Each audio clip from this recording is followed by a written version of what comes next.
My younger sister and I were in love with the same man. We both hoped that he would choose one of us during the blind box wife selection ceremony. He picked up my sister's blind box.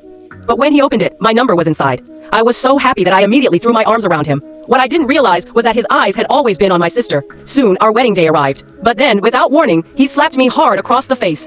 He dragged me into the hall where my sister's funeral memorial was being held. Furious, he accused me of switching the blind boxes. He said that if I hadn't done that, my sister would never have suffered a heart attack after hearing about our marriage. Then he ripped the wedding ring from my finger and shouted that I wasn't worthy of wearing it. As if that wasn't cruel enough, he locked me inside my sister's coffin. But when I opened my eyes again, I found myself back on the very day he was about to choose his wife through the blind box selection ceremony. This time, I swore that things would end differently. When I was young, my mother abandoned my sick father and remarried, taking me with her. But no matter what happened, she always favored my stepsister and never cared about my feelings. The only person who had always stood by my side was that man. That was why I fell in love with him. But my sister constantly tried to steal his attention. In my previous life, my mother didn't want my sister's secret to be exposed, so she secretly switched our blind boxes. But this time, I switched them back. In the end, the man chose my sister exactly as he had wanted, but my mother was furious with me. She ordered me to take my sister's place before the wedding. This time, however, I refused. When I returned home, I discovered that my sister had destroyed the last thing my father had left behind. I was so angry that I slapped her hard. At that moment, her eyes landed on a kettle filled with boiling water. Suddenly, I remembered how in my previous life she had deliberately burned herself and blamed me for it. This time, I pushed her toward the kettle, and she was actually burned.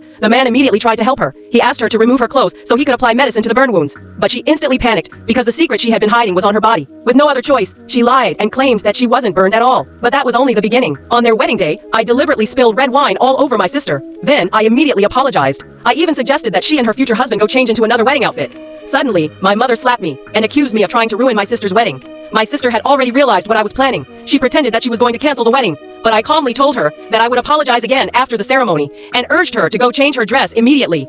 In the end, she